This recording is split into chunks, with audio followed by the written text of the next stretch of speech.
Please, I would appreciate being clarified. Let me clarify, Mr. President. Are we getting the impression that the West Philippine Sea was awarded to us by the arbitral tribunal on a silver platter? I therefore would like to walk out of this hearing right now. The manifestation is noted. We have concluded. Rambulan sa Senado at Kongreso, anak ng kamote.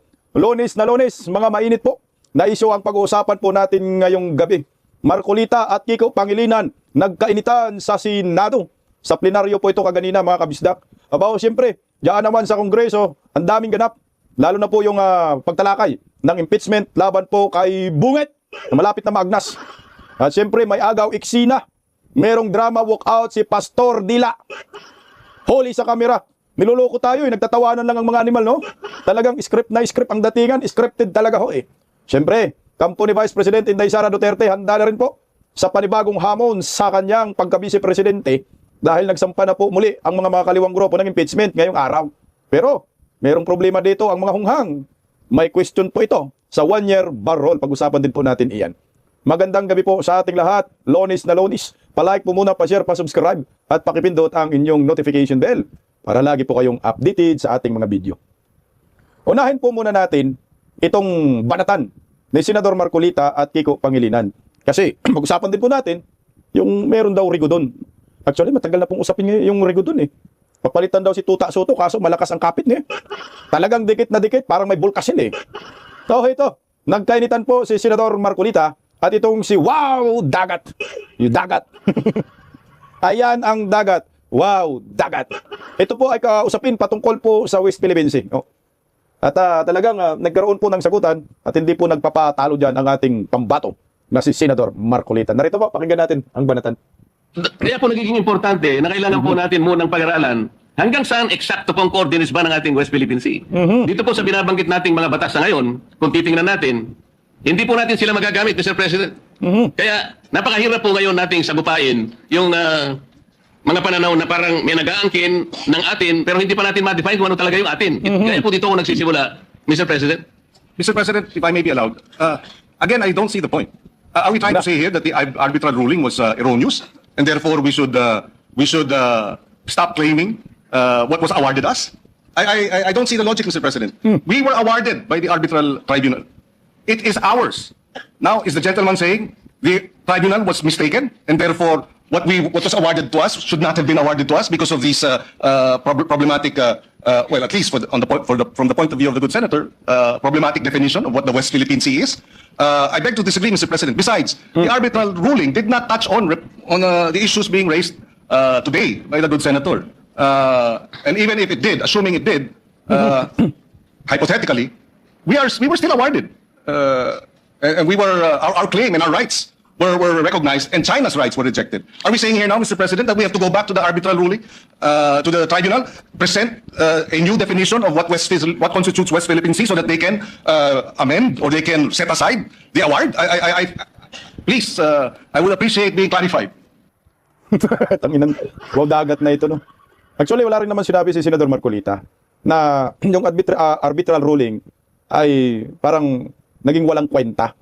Actually nga, walang kwenta talaga yan para sa akin din eh. Bakit po? Kasi kung may kwenta yung arbitral ruling na yan, hindi po matagal nang binakanti ng China yung Scarborough Shoal. Paano yan? Paano mo masasabi na tama yung sinasabi ng arbitral ruling?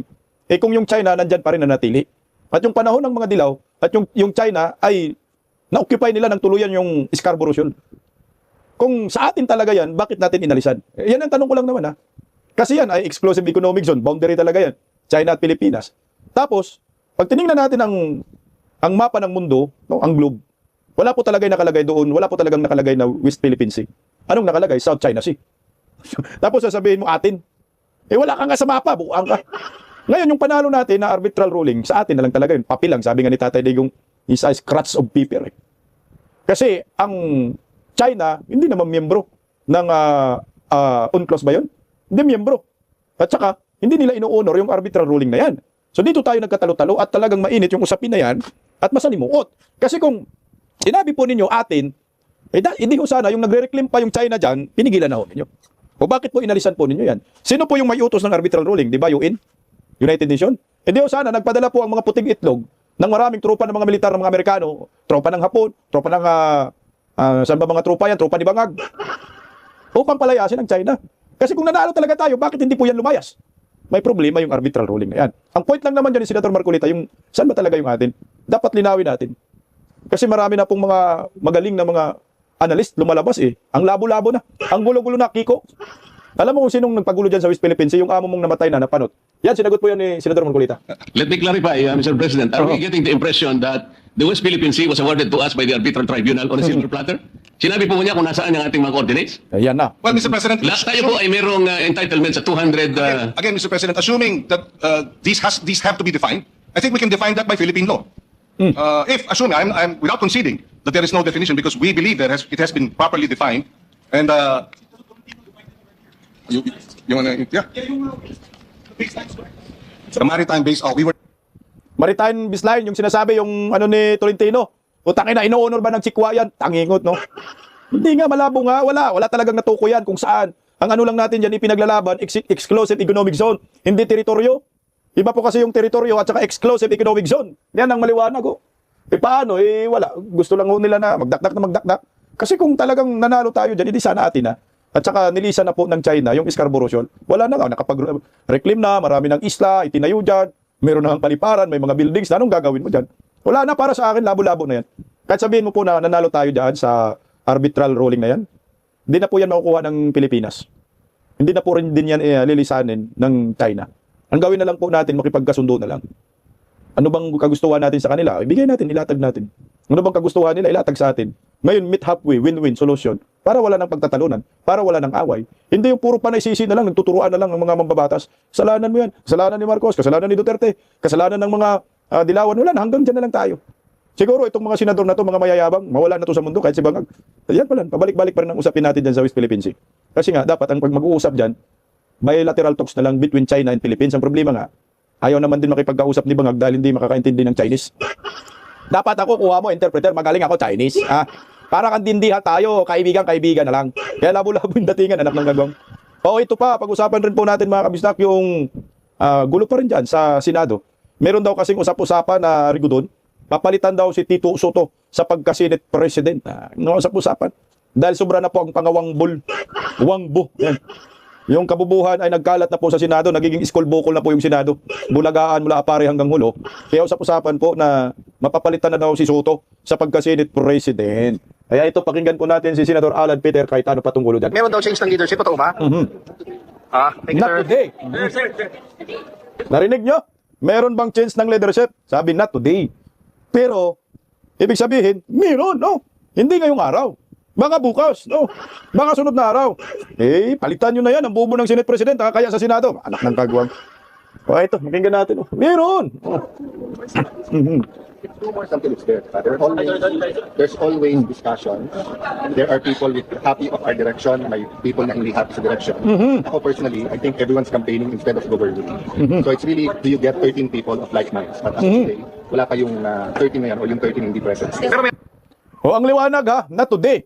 O, pero meron mangyayaring change of leadership. Kaso nga lang, wala pang bilang. Kailangan lang kasi makakuha ng boto na 13 para mapalitan si Tuta Soto sa pagka-Senate President. Ganyan ang magiging resulta dyan. Sila ngayon, ilan ba yung Duterte Black? Nabawasan man si Bato. Pasok ka na to. Si Senator Bato, nagtatago pa rin ngayon kasi ayaw pakita ni Senator Bato dahil yung warrant of arrest ng ICC nandyan eh. Pero sana makalikom ng 13 votes para mapatalsik itong si Tuta Soto na akala mo pinaka-supreme sa Supreme Court. Yan yung ground dyan kay Tuta Soto. At saka yung mga mastermind sa flood control, pinagtatakpan ng mga hinayupak. Pero sabi ni Tuta Soto dyan, may numero ako, sulit kami 15. Sulit daw yung grupo niya eh, anak ng kagwang. Magkano ba nilagay mo sa malita nila, Tuta Soto? Ayan, pakinggan natin si Tuta Soto. Sulit daw yung suporta sa kanya eh. Hindi yan si Jinky Yang. Ilang yun. Pinakamaraming fake news sa social media. As far as your critics are concerned, you think they're solid behind the SPP? Yeah, I think so. That's how I was informed by most of the kausap na namin. We have a chat group. We talk to each other every now and then. We discuss some issues and some Senate matters most of the time. So nagtanong Solid daw sila. Solid, iskol bokol. Solid kayo. Umaya kayo bang may bato. Ako, madali lang kasi magpatalsik dyan sa Senado kumpara sa Kongreso. Magpalit ng Senate President, madali lang. Tingnan mo ginawa kay Chis Escudero. Habang nag-Blue Ribbon Committee si Marcolita, pinalitan na pala si Chis Escudero. Anak ng mabuti. Renaidor na eh. Madali lang dyan, 24 lang naman sila. So ang kailangan lang na boto ni Cayetano kung sakali ay 3-6. So magbilang tayo, no? Cayetano, suportado yan ni Cayetano, Amy Marcos, Bongo, Senador Marcolita, no? Tapos Robin Padilla, si Bato sana, no? Pang-7 si Bato. Pia Cayetano. Ano na yan? Pito nga, pang-anim pala si Bato, Pia Cayetano. Tapos Joel Villanueva, kasama na rin, no? Saan nila? So 8. So 5 na kailangan. So yung Villar, kapatid na Villar, 2. Tapos yung Estrada, wala, si JB Ejercito, kapito ko kay Tuta Soto yan. Kailangan talaga, Senador, Cayetano, mangumbinsi ka pa ng mga senador na itong buhaya. Itong si Tuta Soto, buhayar naman yan. Ay, mapalitan na yung liderato kasi hindi na maganda ang takbo ng Senate Blue Ribbon Committee. Kasama yan si Panfilo Lacson, palitan na yan dahil pahirap itong mga anak ng kagwang na ito. Ayan po yung kaganapan sa Senado. So iwan ko kung kasalukuyan ba ngayon, nagkasalukuyan yung Senate sa plenary ngayon, session, baka nga maya-maya palitan na si Tuta Soto, no? At Senate President na si Alan Peter Cayetano, pero not today, hindi ngayon. Pag-usapan po natin yung impeachment laban kay Vice President Inday Sara at kay Bongbong Marcos. Si Bongbong Marcos ay hinusgahan na po ng mga nagdrama-dramang mga buhaya. Kagaya ni Pastor Dila Abante, nahuli sa kamera ang panggagago sa kapwa-tao. Nagtawanan lang ang mga buhaya eh. Hanggan muna natin ang balita ito. Sinimulan na rin talakayin sa Kamara ang dalawang impeachment complaint laban kay Pangulong Bongbong Marcos. Malalaman kung uusad ba ang mga reklamo laban sa Pangulo. At para sa updates, mula sa Batasang Pambansa, nasa frontline ng balitang yan, si Marian Enriquez. Na yung pagtalakay ng House Committee on Justice sa dalawang impeachment complaints laban kay Pangulong Bongbong Marcos. Target na i-consolidate ang dalawang reklamo ngayong araw at tukuyin kung sapat ang forma o sufficient ito in form. Ibig sabihin, titignan kung ito ay signed, verified at endorsed ng kongresista. Ang unang reklamo, inihain ng litigator na si Attorney Andrea De Jesus at inendorso ni Pusong Pinoy Party List Representative Jet Nisay. Ilan nga sa grounds ng kanyang reklamo ang culpable violation of the Constitution, betrayal of public trust at graft and corruption. Pinagsaksilan umano ni PBBM ang tiwala ng publiko sa pagpapahintulot na isuko o arestuhin si dating Pangulong Rodrigo Duterte para dalhin sa International Criminal Court. Bigurin daw na ibito ni Pangulong Marcos ang unprogrammed appropriations sa General Appropriations Bill. Nakasadi sa reklamo na nag-commit umano si PBBM ng graft and corruption dahil umano sa pagbenepisyo sa kickback at ghost project. Binuurin daw ni PBBM ang Independent Commission for Infrastructure para umano protektahan ang kanyang mga kaalyado. Pinunto rin ni Andres sa impeachment complaint niya o ni Andrea De Jesus ang pagiging unfit to serve bilang pangulo ni PBBM dahil sa issue umano drug addiction nito. Ayay! Ikalawang reklamo kung matatandaan natin inihain ng grupong bayan na inendorso ng Makabayan Bloc. Tatlong articles of impeachment ang kanilang itinunto, no? Una yung pag-institutionalize sa sistematikong korupsyon sa pamamagitan ng PBBM parametric formula na basehan umano para sa allocation ng infrastructure projects ng mga mambabatas at ibang opisyal. Ikalawa yung pag-abuso umano sa diskresyon sa paggamit ng program appropriations at ikatlo yung direktang pagkakasangkot umano ng Pangulo sa mga kickback at anomalous budget insertion. Pagkatapos matukoy kung sapat man yung forma, i-determine naman kung sufficient in substance yung consolidated na reklamo. Naglatag na rin ng ground rules ang chairperson. Bibigyan nga ng tagli 5 minuto yung bawat kongresista na makapagtanong o interpolate sa mga complainants at endorsers. Kung hindi pa ito sapat, ay maaari na sila nga uli pumila, no, para sa next round. Kasalukuyan nga ngayon, Nikki, pinag-uusapan yung epekto naman nitong recent decision ng Korte Suprema denying the motion for reconsideration ng Kamara sa VP Sara impeachment case. Natanong ng mga kongresista, no, kung may epekto ba ito dito sa paggulong ng impeachment ni PBBM. Sagot ni Justice Committee Chairperson Jervy Luiso ay wala raw direktang epekto itong naging desisyon ng Korte Suprema dito sa paggulong ng impeachment ni PBBM dahil ang paraan o yung mode ng pagtalakay o yung paghahain ng reklamo noon kay VP Sara was yung fast track mode. Yung 1/3 ng mga kongresista ang complainant o nagreklamo at nagtampa ng reklamo at direkta nga itong isinumite sa Senado. Samantala, ito nga tinatahak ngayon ng mode ng mga complainant laban kay PBBM ay yung mga private citizens ang naghain ng reklamo, in-endorse ng mga kongresista at ngayon dadaan doon sa mahaba-habang proseso sa Committee on Justice. Tingnan mo ha. Meron palang ganyan eh, pwede palang ganyan. Pero kay Vice President Inday Sara, hindi man dumaan. Hindi dumaan sa anak ng kamote. Committee on Justice. So ngayon, kaya bang dinaan talaga nila sa Committee on Justice para sabihin, no? Para sabihin na, ano sila, sumunod sa due process. Anak ng kagwang talaga. Tapos, sabay reklamo pa rin kayo ngayon sa Supreme Court. Eh, hindi nga ninyo ginaganyan si Inday Sara eh. Hindi man ninyo napadala ng kopya. Oh, pero kay Bongit ngayon, anak ng kamote, goods. Olol. Ito, no? Ngayon, utangin na, magugulat ka ngayon. May magic ang mga animal. Isipin mo, yung iniisip natin na itong sinampa ni De Jesus ay para lamang mapigilan yung 1-year barrel. No, para hindi na makapagsampa yung ibang grupo. Pero yawards, no? Sufficient and substance. Anak ng kamuti. Okay. Ito, pakinggan muna natin si De Jesus. Pakinggan natin yan, si De Jesus. Ayan. Lahat po ng aking nabanggit ay malinaw na ginawa po natin kasama ang complainant para po matuloy ang impeachment complaint ng ating pong private citizen ni si Attorney Andre De Jesus. Aha. Nakapaloob po dito ang 5 argumento na kung saan Yan yung nag-endorso sa complaint ni De Jesus. Oh. ito po ang gustong malaman ng taong bayan na kung saan ang problemang kinakaharap na to ay pinangungunahan ng ating presidente. At sa limang arguments po, nakapaloob dito ang tatlong grounds, kasama ang graft and corruption, pag-benefit mula sa mga kickbacks na nakalink sa mga budget insertions at ghost projects, ang pagbuo ng ICI o Independent Commission for Infrastructure upang magamit na depensa sa mga political allies na sangkot sa mga anomalyang flood control projects. Pangalawa, ang culpable violation of the Constitution, ang pagpayag na isurrender ang dating Pangulong Rodrigo Duterte sa ICC o International Criminal Court na walang due process sa ating sariling bansa. At ang pangatlo, ang betrayal of public trust, ang hindi pagbito sa mga program appropriations at special provisions nito sa ating mga national budget. Ang di umanong paggamit ng droga ng Pangulo at unfitness upang mamuno, kasama rin po dito. So, Madam Speaker, Madam Chairman, naniniwala po ako na ang verified complaint ng ating pong private individual na si Attorney Andre De Jesus ay sufficient informed. Isipin mo sufficient inform ang impeachment ni De Jesus. 4 na pages. Sabi daw, 4 na pages lang eh. No? Yung articles of impeachment naman niya, ang ganda talaga, lalo na kay Tatay Digong.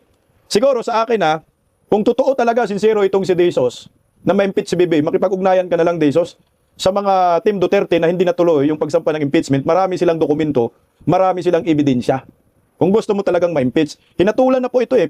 Pinagbutuhan po ng Kamara ngayon, diniklara ng sufficient ang impeachment. O ito, nagbutuhan, tapos sabay alis, si Pastor, demonyong Pastor Dila na to, hindi nagustuhan ng butuhan. Narito, pakinggan natin. Nag-eksena eh. Jesus complaint as sufficient informed. The same has been objected to by the Honorable Abante, and therefore we will be dividing the House. Those who are in favor of the motion, please raise your right hand. Comsec, please count. Yan na. Bilangan na Ayun na, in-impeach nila. Pinagbutuhan na sufficient yung impeachment ni Jesus. Tangin ang drama na to. Bilang-bilang yung Secretary General. Bilang-bilang. Sikjin. Ilan? Boto nyo.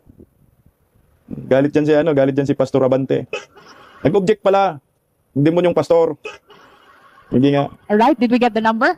Those who are not in favor of the motion, please raise your right hand. Those who abstain, please raise your right hand. Solo flight si Abante. Ilan ang boto? 46 ko, alam ko 46. With 46 votes in favor, 1 vote against, and 1 abstain. Anak ng kagwang. 46! Lahat gustong talakayin ng impeachment, putangin ng kadramahan na yan. Kaya Jesus pa talaga tuloy. Chair declares the De Jesus complaint as sufficient informed. Sufficient daw. The chair declares the Masa et al. Complaint sufficient informed. Parehong sufficient. Honorable isa Masa. It is very clear that there is insufficiency informed. Uy, Po yan. And I'm so glad for the rest of those my colleagues that supported my objection. Tapos sabay tayo. And therefore, realizing that this is actually an exercise in futility and a waste of the people's money, I therefore would like to walk out of this hearing right now. Putangin na. The manifestation is noted.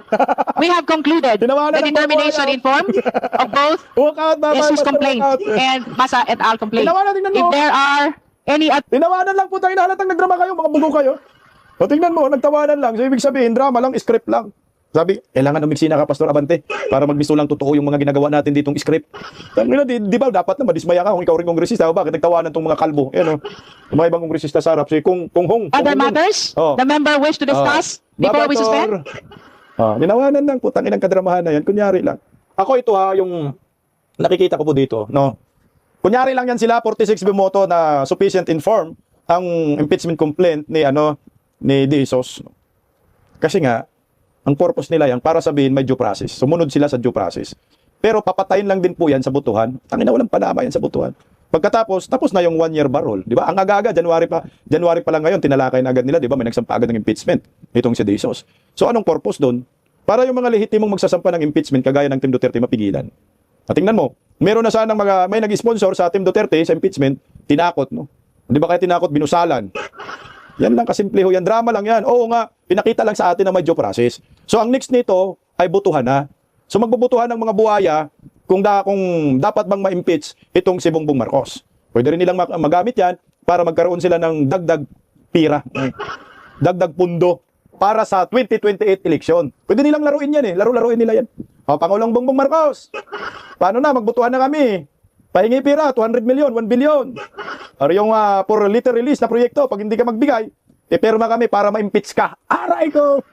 Wala na, ganun ang mga utak sa mga yan. Iba naman, kay Vice President Inday Sara o Pangulong Bongbong Marcos, Sandro, Mr. Speaker, pahingi, 100 million, 200 million for later release program.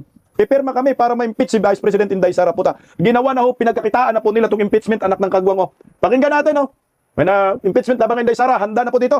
Ang kampo ni Vice President Inday Sara Duterte sa impeachment ng mga makakaliwa. Habang tinatalakay ang mga impeachment complaint laban sa Pangulo sa Kamara, dalawang panibagong impeachment complaint naman ang inihain laban kay Vice President Sara Duterte. Narito ang Express Report ni Mobile Journal, Amy Atienza.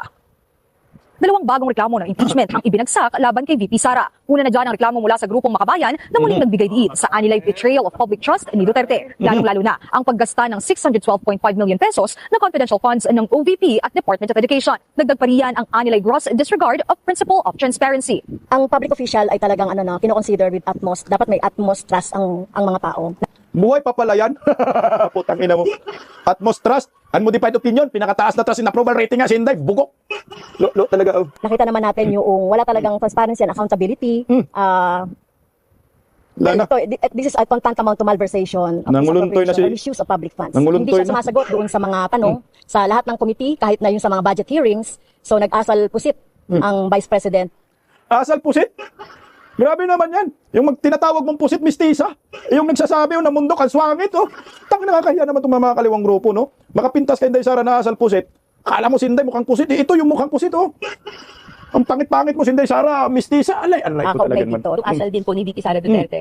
Itong 2025 budget deliberations for the 2026 budget. Kung matatandaan natin, may halos boycott ng nangyayaring budget hearings. Ito po ay taliwas doon sa dapat na functions ng public official kapag sinasalang po ang budget niya sa Tabla lang po itong recruiter, itong si Kulot, papuntang bundok. Sino ka ba? Tangina pantilis representative ka lang naman ng Kabayutan Party List. Kabayutan. Kabataan Party List. Naalala ko kasi sino yun? Si Raul Manuel. Si Vice President Inday Sara, 32 million ng boto sa'yo, anak ng kagwang, kumapit lang kayo Forward ka natin ng konti. Deliberations ng Kamara. Ang testimonya ni Ramil Madriaga na nagpakilalang dating bagman ng BICE. Siya ang nagbunyag na sponsored umano ng drug dealers at pogos ang electoral campaign ni VP Sara noong 2022. Sponsor daw ng drug campaign at pugos. Ang nagsabi, kidnapuran sa group. Perse. Yun yung nagpakilalang ito ginamit nila yung hinayupak na Madriaga Wala, lalo kayong mababaon. Tumanggap siya ng cash mula dun sa mga security officers ni nabuhay si Babalu. Si Renato, kumubra to ng malita-malita. Tumanggap daw ng cash. Ang sabi ng kriminal na Madriaga, Vice President Sara Duterte. Tumutugma yung timeline niya doon sa mga narinig na natin na testimonya ng mga special disbursing officers kaugnay ng pag-withdraw ng pera at pagbibigay nito sa mga security officers. Kasunod niyan, naghain na rin ng isa pa. Ang tende, si mga komunista, mga NPA, mga paring kalbo, kasama si Disaba, kasama yung nakangiwi, sama-sama kayong mapahiya, sama-sama kayong manguluntoy, sama-sama kayong makalbo. Gusto talaga nila sabihin na corrupt si Inday Sara, hindi nga corrupt si Inday. Sinabi na nga kasi ng Commission on Audit, ano ba kayo ang titigas ng kalbo ninyo? Pang-impeachment complaint ang ilang pang civil society groups. Inendorso ito ni Akbayan Party List Representative Percy Sendanya at Mamamayang Liberal Party List Representative Laila de Lima. It's about time na panagutin na si VP Sara. Yung pag-dismiss ng impeachment complaint o yung pag-declare as unconstitutional nung impeachment process ay on technicality lang, on procedural grounds. Wala pa tayo sa substantive. And that's why this new petition is just really a reiteration of the substantive grounds of the previous complaint. Maliban sa maling paggamit ng pondo, naging bahagi rin ng pangalawang reklamo ang umano'y pagkakasangkot ni VP Sara sa extrajudicial killing sa administrasyon ni dating Pangulong Puta EJK. Ang mga hunghang, yung mga nagtayo pa kayo ng rebolto ng mga adik, anak ng kagwang, kinunikta talaga, Rodrigo Duterte. Samantala, hindi na raw ikinagulat ng kampo ng bise ang mga panibagong impeachment complaint. Diit nila, tulad daw ng sabi ng Supreme Court, nakabase dapat ang isang impeachment sa ebidensya at hindi sa mga alegasyon o propaganda. Handa daw silang harapin ang mga alegasyon ng patas at naaayon sa saligang batas. Wala na, madadali na naman sila dyan ng technical. Mateknikal na naman. Kasi ang sabi ng Supreme Court, magsampa kayo sa February 6, tigas talaga ng ulo ninyo. Tama lang din para mapahiya kayo lalo. Wala na, labo-labo na yan. Kasi nga, ang linaw ng sinabi ng Supreme Court na dapat February 6, no? February 6 kayo muli pwedeng magsampa ng impeachment. Kasi nga, na-technical kayo sa 1-year bar rule. Pero, ito, may pahayag itong si Luistro. Pinagtanggol niya yung nagsasampa ng impeachment, no? Kasi nga, di ba sabi ng Supreme Court, February 6, so lalabagin na naman nila. Yung kautusan ng Supreme Court, ang tigas talaga ng mga bungo nito, ito. The original decision, no? It was provided by the Supreme Court na February 6, O, diba? 2026, lapse ang 1-year prohibition period and a second impeachment complaint can be filed already, no? However, dito sa recent resolution of the Supreme Court denying the motion for reconsideration of the House of Representatives, it was implied na yung first impeachment complaint that was filed on December 2 of 2024 was deemed initiated for failure of the House to take action within the period of 10 session days. Yung session days, medyo nagkaroon din ng changes doon because it is now equivalent to calendar days when the House of Representatives have sessions, no? So counting from December 2, 2024, yung 10 session days niya was until January 14 of 2025. Ayos. In other words, January 15, 2026, Pwede na magsampa. nag-lapse na ang 1-year prohibition period. However, even myself is confused. Alin yung susundin natin? Is it the February 6, 2026 na nasa original decision? Or is it the January 15, 2026, which was implied in the recent resolution? Well, let us not preempt kung anong mangyayari on the coming days, no? Even the second impeachment complaint against the VP, we have no official information yet. But I think it is important na maliwanagan, maklarify ang Supreme Court yung date kung kailan allowed na ang second impeachment. How will that clarification be made, ma'am? Kasi di ba no more pleadings yung nakalagay? I understand, but it depends really on the Supreme Court. Wala na, putangin na, sabit na naman kayo. Oh, kasi sabi daw, January 16, pwede na daw magsampa. Ang sabi nga ng Supreme Court, February 6. So, ang tigas pa rin ang ulo ninyo. Putangin na. Wala na, dyan na, technical na naman kayo. So, next year na uli kayo, magsampa ng impeachment. 2027 muli. Magsasayang na naman ng pera si Sandro dito. So ngayon, di ba, dalawa na sinampa. Ngayon yung dalawa na yan, technical na yan. Tapos kunyari, may sasampa pa. So ang pagbabasehan yung unang na dalawa, aray ko, 1-year bar rule na naman kayo. Ang tigas ang bububo, no? Sabi na nga di Saba, na technicality lang naman, kaya binasura ng Supreme Court. So maulit muli yan sa technicality. Tsaka, wala nang maniniwala dyan sa impeachment laban kay Vice President Inday Sara. Diyan kay Bongbong Marcos, pag ma-impeach si Bongbong Marcos sa Kongreso, niniwala ako na may mga utak itong mga buhayang ito. Sige nga, ipa-impeach nyo si Bongbong Marcos dyan, impeach nyo si Bongbong dyan sa Kongreso, maniwala na talaga ako kay Jesus.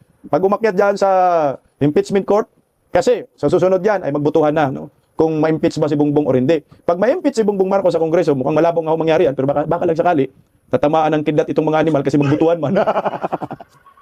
Makonsensya ba, no? Tapos, imbis na sabihin nila, no, ay hindi ako boboto sa na ma-impeach si Dayunyor, biglang mayis. Madisgrasya ba? Tablado yung script nila pagdating sa Senado, patay ka, impeach ka, bungit. Anyway, sino ba ang gusto ninyong ma-impeach? Si Vice President Inday Sara Duterte ba? O si Bongbong Marcos na naagnas na? Comment sa comment section.